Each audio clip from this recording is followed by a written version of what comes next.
एक श्रीकृष्णो गजाननं भूतगणादिसेवितं कपित्थजम्बूफलचारुभक्षणम् उमासुतं शोकविनाशकारिकं नमामि विघ्नेश्वरपादपङ्कजं। सच्चिदानंद भगवान की जय, सतगुरुदेव की जय। आज मोक्षदा एकादशी के बारे में जानते हैं। अभी तक यदि आप चैनल को सब्सक्राइब न किए हों, सदस्यता न लिए हों, तो चैनल को सब्सक्राइब करें और सदस्यता लें और लाइक भी करें, जिससे आगे की कथा भजन से आप अवगत हो सकें। आज मोक्षदा एकादशी के बारे में जानते हैं, मोक्षदा एकादशी के महिमा के बारे में जानते हैं। ये पितृओं को मुक्त कराने वाली एकादशी है। एक बार युधिष्ठिर महाराज भगवान कृष्ण के पास गए और भगवान कृष्ण के पास जाकर कहते हैं, हे प्रभु परमात्मा, ये जो मार्गशीर्ष शुक्ल पक्ष की एकादशी है, उसके बारे में आप मुझे बताइए, उसकी महिमा क्या है, ये क्यों करना चाहिए, किस तरह करना चाहिए, महाराज ये कृपा करके बताइए। तब जाकर के भगवान कृष्ण कहते हैं कि युधिष्ठिर, तुमने जन कल्याण के लिए एक बहुत सुंदर प्रश्न पूछा है। यह एकादशी जो मार्गशीर्ष के शुक्ल पक्ष में होती है, उसका नाम है मोक्षदा एकादशी। इस व्रत के करने से मोक्ष की प्राप्ति होती है, पितृओं की मोक्ष होती है। ये एकादशी के दिन भगवान दामोदर की पूजा करें। गंध अक्षत पुष्प के द्वारा भगवान दामोदर की पूजा करें और भगवान दामोदर की कृपा से पूर्वजों की मुक्ति होती है। इसमें एक कथा है। गोकुल में एक बैखानस नाम का राजा राज्य करता था। उसके राज्य में वेदपाठी ब्राह्मण रहते थे। ब्राह्मणों की सेवा करता था, अपने कर्म में दक्ष था। एक दिन वो राजा रात्रि में सो रहा था तो उसको स्वप्न आया। स्वप्न में उसके पिताजी दिखे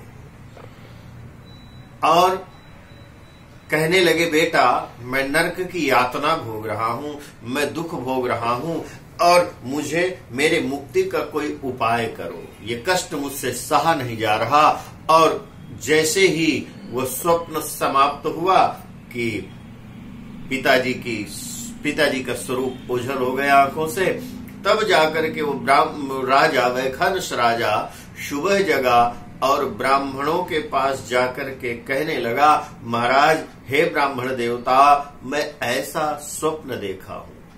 मेरे पिताजी को जब से मैं कष्ट में देखा, मुझे ये कुछ सुख अच्छा नहीं लग रहा, मुझे घोड़े हाथी कुछ अच्छे नहीं लग रहे, मुझे राज्य महल कुछ अच्छा नहीं लग रहा। उनके मुक्ति का कोई उपाय बताइए। ब्राह्मणों ने कहा, राजन आप पर्वत ऋषि के पास जाइए, वो कोई मार्ग जरूर बताएंगे।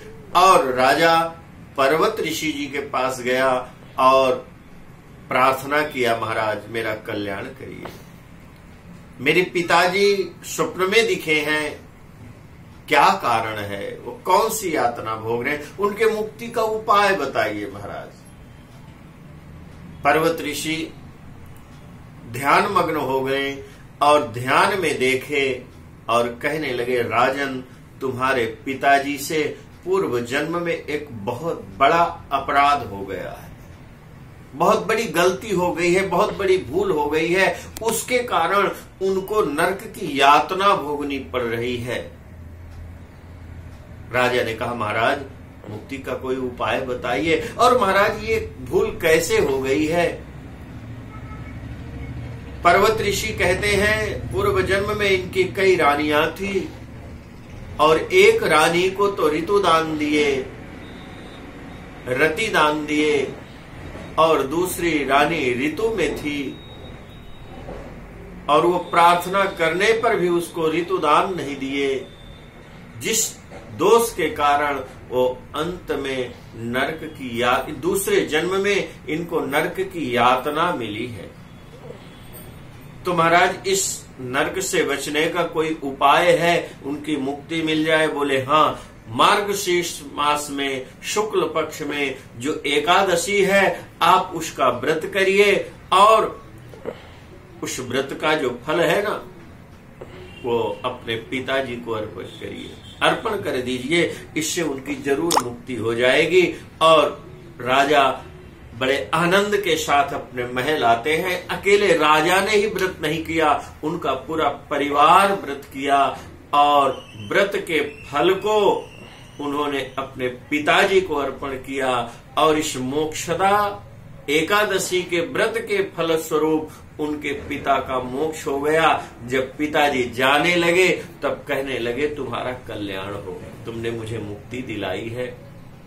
ये एकादशी की महिमा है। इस व्रत को जो करता है उसके पितर मुक्त हो जाते हैं, और यदि कथा भी श्रवण करता है तो भी पितरों की मोक्ष होती है, पितरों को मोक्ष प्रदान होता है। ये वैखानस एकादशी की व्रत की कथा है। जय श्री राधे, जय श्री कृष्ण।